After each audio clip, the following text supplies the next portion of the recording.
It's here. I'm nervous to see it because it's like the actual final published version. Oh my gosh, and wait, hold on. Why does the back look better on this one than it does on the proof? Look at that. It's better. Oh, that looks really good. Yeah. Here it is, the final official published version of the Magi Illusion of Fear. And you know what, you guys? I have mine here. We can open those bags. Oh yeah, we have a We'll learn couple about more. this more on the channel. All right, bye everybody. Have a good day. All right, everybody. So that video was taken just a few days ago, and it just so happens to star my 19-year-old daughter, Paris, whom some of you know because she's been on the channel quite a few times. And Paris just so happens to be with me right now. So Paris, welcome back to the channel. Hi, everybody. So Paris is here. We're going to do kind of a fun show today. I'm going to let Paris tell you about what we're going to do today. I'll just start it off. Typically when Paris comes on, we talk about all things related to narcissism, as always on this channel. But she tells us about narcissism from a child's perspective, what it was like to grow up with a father who's a narcissist. She went through everything that I did. I mean, that's the thing with our kids. They witness it all. She suffered PTSD, nightmares, all types of stuff. But she's an inspiration to Joe and I because she doesn't let that stop her. She keeps going. And Paris is proof that you can survive narcissism. You can get over it and you can live a brand new life. So today she's on for a special reason. Next week she'll be on to talk about the divorce. I'll get her opinion on what it was like to see me go through the divorce. How does she feel now that the divorce is over? But Paris, why don't you take away what today's video is going to be? All right, so some of you know this, but for those of you who don't, I am a published author, and that clip in the beginning of the video was actually me opening up a copy of my second book, which came out just this past week. And in today's video, we are here it's kind of to celebrate the second book, but also just in general, we've wanted to do this for a while. We are giving away 10 autographed copies of my debut novel. And the reason why we're giving away that book and not the more recent one is because I'm publishing a trilogy. So you kind of need book one before you read book two. Yeah, that makes sense. All right, so actually, let me just say, so we're giving away 10, so today's a giveaway day. We're trying to have a little bit of a fun video to celebrate Paris. So we're going to give away 10 personalized autographed copies of the book. I'm also going to give away 3 Sharon and Joe show stickers. So what I'll have you do, this is probably the best way, I think.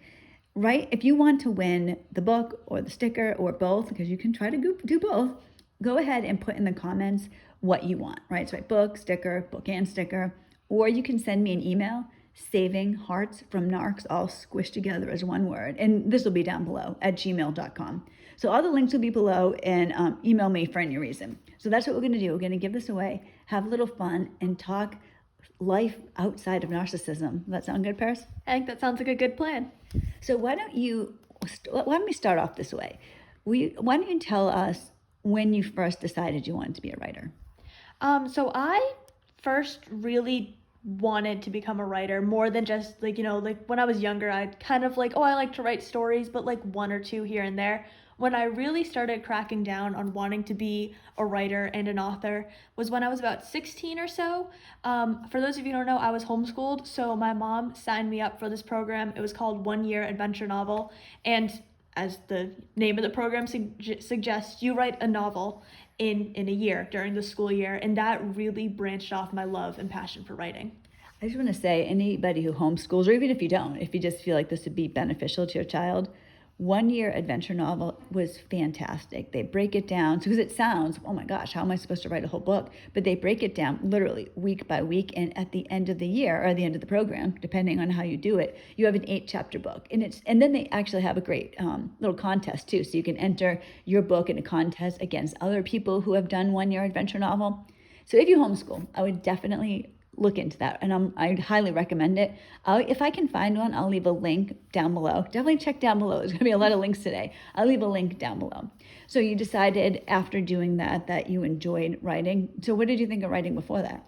I liked writing before that. Like I said before, I would experiment with writing little short stories. Actually, my debut novel, I originally had the idea for it when I was 12.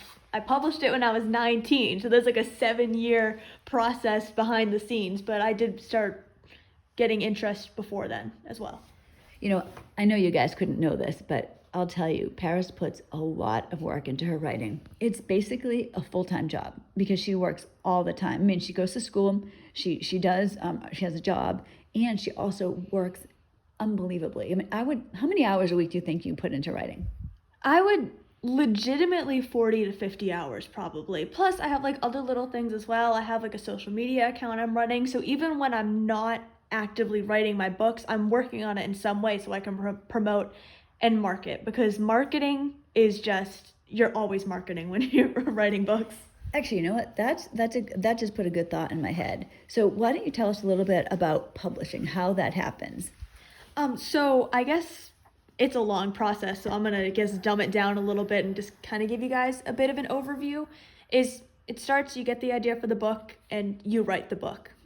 Like, kind of, that's obviously the first step. You can't really publish something you haven't written. Yeah. So once you get, your book written, there is a lot of drafts. Actually, something I've heard before that I don't know if people take it as inspirational, I personally do, is when you have a book on your shelf that's published, you don't know what draft it is. Realistically, most of the books on your shelf are at least draft 10, sometimes more than that. So there's a lot of drafts behind the scenes while you're editing, where you're asking somebody else to read it and give you feedback and then incorporating their feedback, so on and so forth.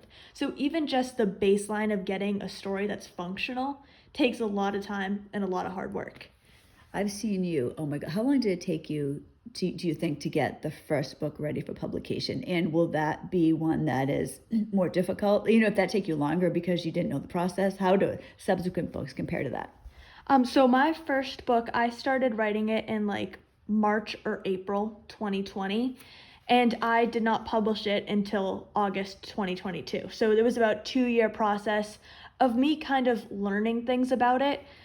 This is something like, as a writer, this makes perfect sense to me. If you have no knowledge of it, what I'm about to say might be a little confusing.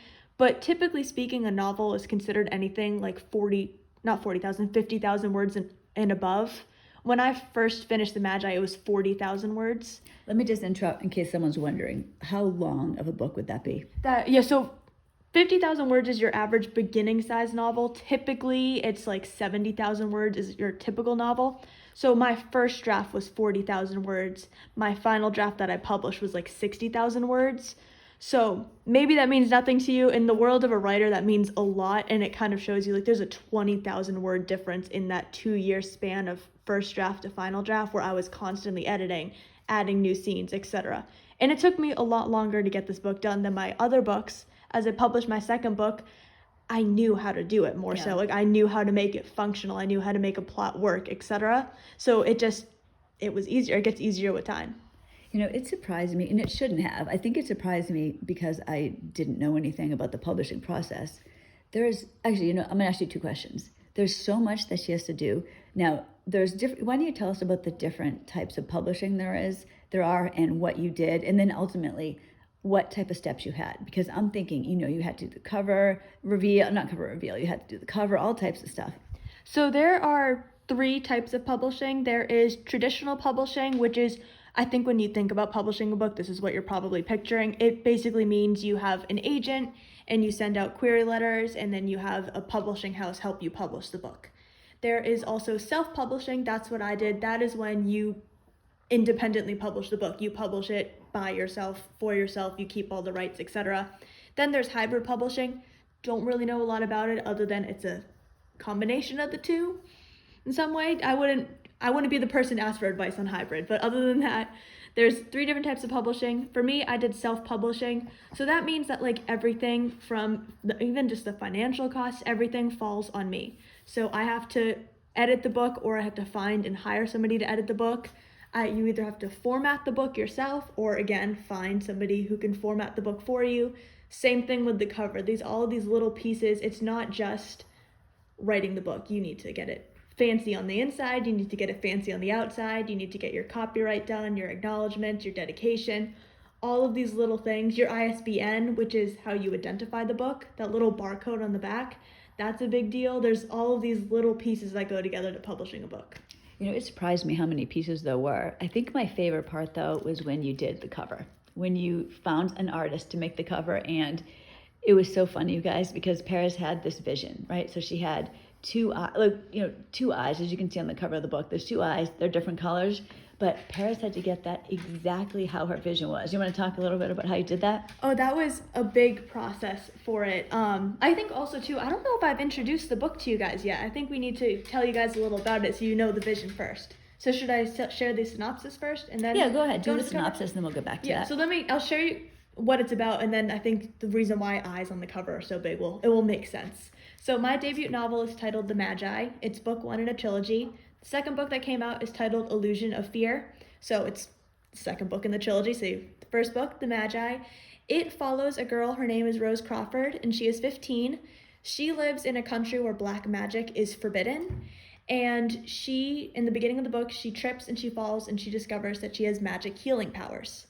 So she's trying to figure out where these powers came from, what's the reason behind them, is it black magic, is it something else? And while she's secretly trying to figure this out, her family disappears, and all that is left behind is a note that directs her to follow the X's, and it's signed by a ragged X. So Rose finds these X's, and she starts following them, and she stumbles across this young man. His name is Miles, and he's telling her about magical eyes, evil wolves, and a group of people called Volcaniacs. And the story ultimately follows Rose and Miles as they find and save her family, and also learn more about what magi are. Actually, I want to just interrupt here. If you're interested to know what Paris is like as a person, she is Rose Crawford. I was reading this book, and actually I loved this. I was like, that's Paris. That is so her, the way that she thinks, the things that she would do. So was that intentional? It was not. I did not realize that Rose was me until you pointed it out. And then I kind of stepped back and I was like, so that's why she's so easy to write. So that explains it. Yeah, exactly. I'm like, oh, she makes the same decisions I do on everything. So it was not intentional, but I'm not upset it's like that because it works out. I have read, how many books have you, actually, let me backtrack. How many books have you written, and how many books have I read? Because I want to comment on some of the books I've read. I've written about 20 books. I write all the time, and I think you've read closing in on 10, because the other ones that you haven't read are either just subpar and they're, in the shadows of not in the trash can, but they probably should be, or they're just not quite finished yet. Okay, because I'm telling you, I know she's my daughter, I get this, but she's legitimately my favorite author. Her books are so good. And actually, in The Magi, it's like the first book of The Magi. Well, no, I guess it's the second book I'm speaking about. She has some great new characters, and I seriously love one of the characters. I love this character, Sophie. Actually, maybe you could explain her better. I love this girl. Oh, so she's 13, so she's my little baby. And she has the power to turn invisible. And often with magi, their emotions will stimulate their powers and make them either stronger or weaker depending on the circumstances. Because Sophie is a naturally shy person and she can turn invisible, she'll just fade away, or she'll suddenly be transparent, or you can see through her. The way that Paris describes it, it's so good. It'll be whatever, they're having a conversation. Suddenly, Sophie, like you said, her outline was there. I can see through Sophie. I can see the trees through Sophie. It's so good. I love that. It's fantastic. As the books go on, they get so much better. And the first one is fantastic. I fell in love with that book. Then I read the second one, third one. I'm like, oh God! Until Paris, she has some major talent. I think you do a fantastic job. And I like other books. Every book I've read of yours, I love. And you know what's weird? The Magi is so good, it's not even my favorite one. So what do you think about your other books? Do you think that you're going to publish them all, or tell us some of your plans for the future? I guess first of all, thank you. I'm very excited you like it, and you like all of them. I would say I would plan on publishing most of them. I mean, it depends, because it's that's a lot of books to publish. You have years of books ready. Yeah, exactly. I do have, I'm the type of person where I do outline way ahead. I have my books planned to publish through I think 2025. So I'll be out there. That's why Joe and I admire you. One of the ways is because you go after things. You don't think, well, I'll do it later or next week or next month or next year. This is what I'm going to do, and I'm going to begin today. And if it's, I might not finish this until 2030, but that's what I'm doing. And it's great. Yeah, I have a plan, and I have a love-hate relationship with publishing. I love all of the different parts of the publishing process. Like when you mentioned before, it was exciting when I got my first cover. I had this vision of these two eyes on the cover. And I had it in my head. I knew exactly what I wanted to look like. And I found this young woman who, like, I don't know how she did it, but she somehow, through me telling her what I wanted, created that vision, and she's done it multiple times. I wonder if it's because you're a writer, so you're good at describing things. Because when Paris, now we're just having lighthearted humor. When Paris sent the woman a drawing that she made of the eyes, they looked very different than the final copy. Oh, let's just say there's a reason I hired somebody for that part. Like I think I sent her an apology. Like, I'm sorry this doesn't look that good, but this is the basic idea. Well, you know what the thing is though? I think you're a really good artist actually. But to do something like that, to complex eyes, I mean, I would imagine that would be a more difficult thing for an artist to do. Yeah, it was tricky, guys. Let's just leave it at that. But the cover looks fantastic. Oh my gosh, I'm in love with the cover. Like, I stared at them for hours, and it's fun too because I didn't do it. Like, I feel like I can actually brag about the cover, and because that's true. Exactly, I'm hyping up my cover artist. So I'm like, yeah, my book's covers, they're just amazing. It's my cover artist did an amazing work. Yeah, there's nothing to do with me. It's just the cover artist. Let's talk about her. Oh, so anyways, my book. Yeah, exactly. And I'm like excited to do this with my other books. So I have all these other projects on my computer, and I want to publish them and go through that process again. And then, of course, this means the moments where I'm like, I might just need to snap my computer in half. Like, that might be the only solution to this problem, but it's worth it. You also happen to have a lot of good writer friends who I know have helped you and supported you. How crucial do you think it is if you have a passion such as writing to have people supporting you that know what you're doing? Because I support you, Joe supports you, but I don't know how to do the publishing. How important is that?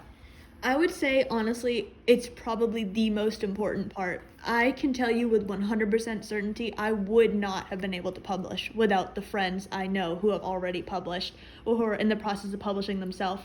Because there's so many aspects of it where it's just, you don't know you need to do it, or you don't know how to overcome this problem, or you're stressed, or you're dealing with this issue, etc. And they really, really helped me to be able to do it and to realize that it's possible to do it too. Oh, that's a good thing. Yeah, that's the truth. And when you feel like, until you have that confidence in yourself, you're not going to accomplish things.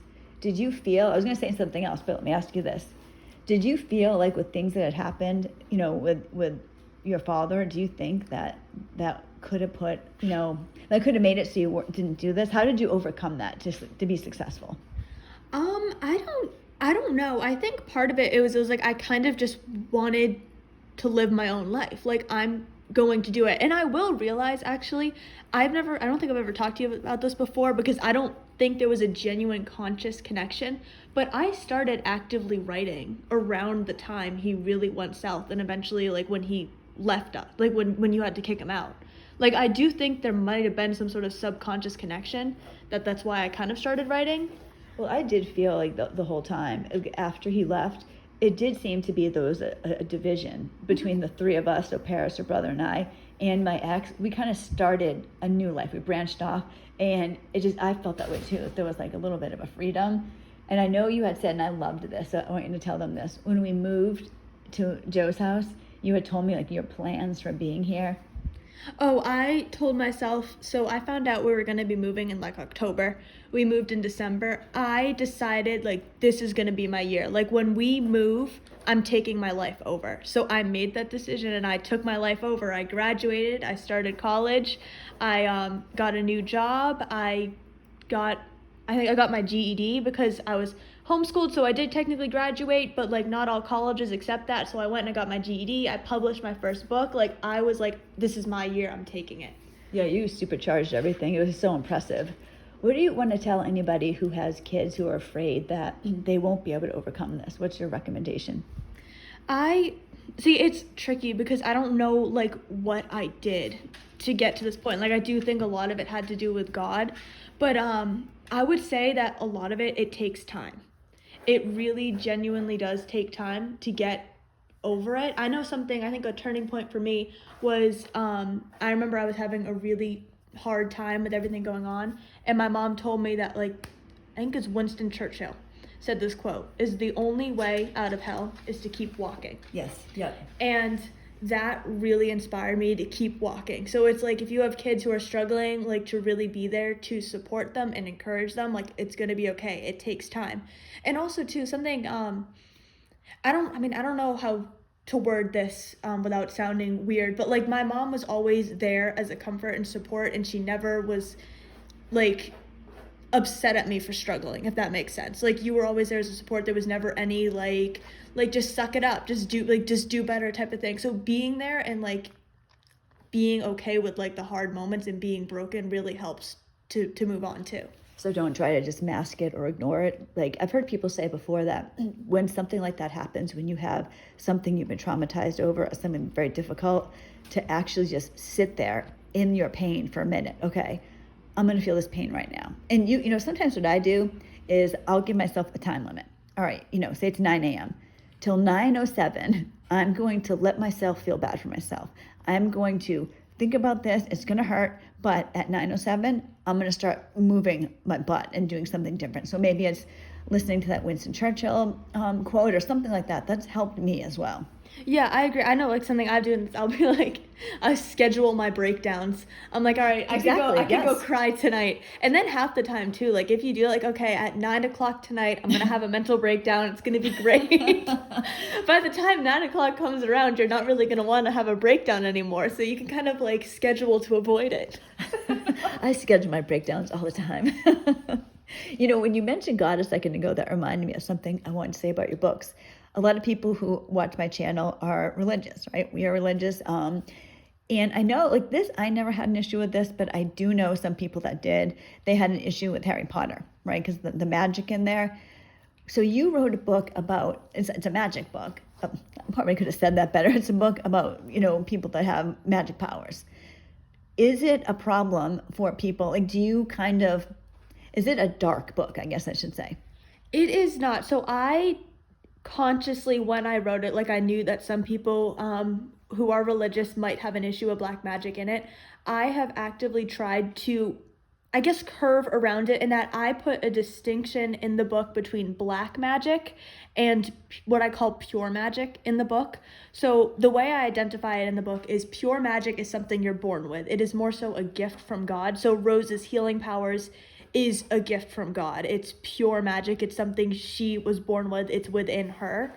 Whereas black magic in the book is categorized as something you call into yourself. That's when, you know, you're brewing potions or you're saying like hexes, anything like that. If you're, you know, causing, maybe it's not to cause harm. Oftentimes in the book, if you're using black magic, or actually, I don't think anybody in the book technically uses black magic, but when they refer to it, they're saying to cause harm to others. It can also be something like you're brewing something together to use as black magic type of thing, to use as magic. If you're creating it, it's different than if you're born with it in the book.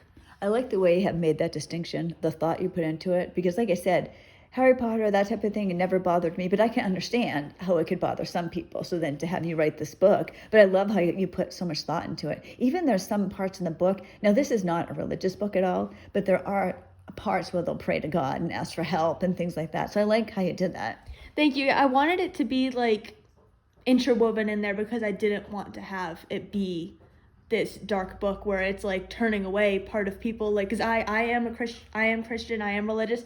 I didn't want to turn away other people who are religious because I have magic in my book. So I tried to recreate it in a way that wasn't bad, I guess, if that makes sense. No, that does make sense. I think I love that you did that. It's a nice distinction, and it comforts some people that maybe would be worried about that. Because, you know, I don't think I asked you this yet. What age range is your book for? So my book, The Magi, or the whole trilogy actually, is a YA fantasy novel. So YA means young adult. Typically speaking, young adult books are like 12 and up. I have had people 12, I think maybe young as 10, if I'm remembering correctly, read The Magi and love it. I've also had people up to age 60 plus read it and love it. So it's really 12 and up is what I'd say, but I don't think there's anything in it that makes it bad for anybody below that to read as well. It is oh, you know, I just lost my train of thought. I don't even remember what I was going to say about it. It's an easy read, and oh, I remember what I was going to say. I'm like stumbling over myself. It's clean as well. So YA, it's categorized as that. There's no like inappropriate scenes, there's no swearing, there's nothing that would deter it from being read by a kid. It's fantastic. So you have so the second book just came out late last week, literally. And then so we have the first book, which you're giving away. It's part of a trilogy. Tell us about the next book. Do you know when it's going to be published? So book 3, it's currently unnamed, so we're giving it the really exotic name of book 3 or Magi 3. It's fully drafted. It is not fully edited. I haven't done any of the behind the scenes stuff on it yet. My aim is to publish it in August. Actually, I want to publish it. So I published the Magi on my 19th birthday. I want to publish book 3 before my 20th birthday so I can publish the whole trilogy when I'm 19. That's my secret goal there. Yeah, I love that. When you told me that, it just like my heart was like, oh my gosh, that is like so perfect. So what are your plans for your other books? I know you said you're going to probably eventually publish them all. Are you concentrating just on the Magi series right now? No, I am not. I have a project I hinted at, my best friend and I. We hinted about it recently. We may or may not be doing something in November. I cannot tell you anything other than that, but something non-Magi related might be coming out this year as well. And so that would be the next thing after. So you do make sure I got this right. So you're going to do the third book, then do that next thing? Yes, and then the following February is when I'm hoping my next book can come together. But fun fact, this book I want to publish in February of next year isn't written yet, so that is a little bit of an issue right there. Like I might need to reevaluate some things. Please buy my book that I haven't written yet, but I know it's going to be a good one. Exactly, it's going to be great. So it's, number like however many books I have. I said I had a bunch on my computer earlier. I haven't even written this one, and it's my next project. I guess we could say that your laptop is probably one of your most prized possessions. Oh, 100%. If something, I actually don't think I could recover. If something happened to my laptop, that would legitimately just, oh my God, I can't even imagine how bad that would be. Yeah, she's like I am. I have a laptop too, and the two of us, Joe always laughs at me because I'm so careful with it. And I said, you know what? If you buy me something expensive or if I have something nice, I'm gonna be careful with it. You know what I mean? And that's how we both are. So Paris, where do we go from here? So tell me about your plans for the near future. Let's say the next 5 years. The next 5 years, that's a good question. So I guess I have a lot of projects lined up that I want to work on and get out because writing's truly my passion. I would love to make a career out of being a published author. However, if anybody here listening knows about kind of, I don't know what to say, the author world, if that makes sense. It's really hard to become successful enough that you can actually live off of the money of being a published author. So I know it's going to be a lot of hard work. That's my ultimate goal. So that's when I think of my 5-year plan. That's it. Yeah. Oh God, Paris. I think that's fantastic. What about so like I said, Paris is in college. She has a job. She does her writing. She has friends. She does all types of stuff. She's doing really well. Why don't you tell us about your plans education-wise? So education-wise, that's another part of my 5-year plan. I'm going to eventually transfer to a 4-year university. I'm at I can't even. She's at a community college right now. Yep. I blanked on what it's called. Yeah, I'm at a community college right now. And I guess I'm in the process of probably changing my major. So I'm not exactly sure what I'm going to be majoring in. It's going to be something in a writing related or business related field for sure. Yeah. I know Joe thinks I should major in marketing while I'm at community college and transfer over to journalism after that. I like the marketing idea. I'm not sure I want to commit to journalism, so I'm going back and forth on it, so I have a lot of ideas weighing. But ultimately, I want to graduate with a degree in 4 years' time. Just TBD of what that degree will be. I think that's fantastic. Paris, you really have your eye on the prize right there. Do you think that, because you're so positive, is that something that you've had to work on, or is it kind of natural? I think part of it is natural. I think my mom's naturally positive. She's naturally positive too. She'll tell you otherwise. She'll say that she had to work on it. I think she's naturally positive. And part of it is that. And then another part of it is kind of forcing myself out of it. And I think writing is kind of an outlet to me. If I'm stressed, I want to write. If I'm happy, I want to write. If I'm sad, I want to write. It's kind of an outlet in a way that helps me feel better. It helps me get over things. So I think it's helped me a lot too. And I also think, I can't remember if I said this earlier, I really believe that this writing, the spark you have for it is a gift from God. the passion she has, the zeal, just the ultimate determination, and nothing gets her in her way. It's incredible. I agree. I think it's a gift from God too. I think my second book, when you guys read it, if/when, you'll see it's dedicated to a guardrail, which like that's like the things on the side of the road that stop cars from like veering into ditches. I know that sounds like really random and like what the heck, Paris? Like what are you doing? The reason why I put this in the bonus content of the book as well is I was on a walk about 2 years ago, and out of nowhere I'm passing this guardrail and I look at this guardrail and I just got hit with a bunch of characters that are in the Magi. I suddenly knew their names, their ages, their powers, their personalities, like all of these different things about them I was just hit with, and I really think that was kind of a moment that God hit me and just like plopped these characters in my head. Oh, I believe that 100%. So, you guys, the first book, the dedication is to me and her brother. The second book, it's the guardrail. That's right. I don't know what I'm going to dedicate my third book to yet, but stay tuned for that one. It'll be something to reveal, right? Exactly. So, Paris, thank you so much for coming on the channel today. I love it when you come on. So, you're going to be back next week to talk about the divorce. That sounds like a plan. That's our plan, you guys. But today, thank you so much for watching this episode. I wanted to do this with Paris for a long time, and I hope that you enjoyed it, learning about the author's world. And if you would like to win one of the prizes, just write it down in the comments, and I will get those out to you ASAP. So, Paris, thank you. I was going to say I'll see you later. I'll see you in a few minutes when we eat dinner. But thank you for coming on. Bye, honey. Bye, everybody.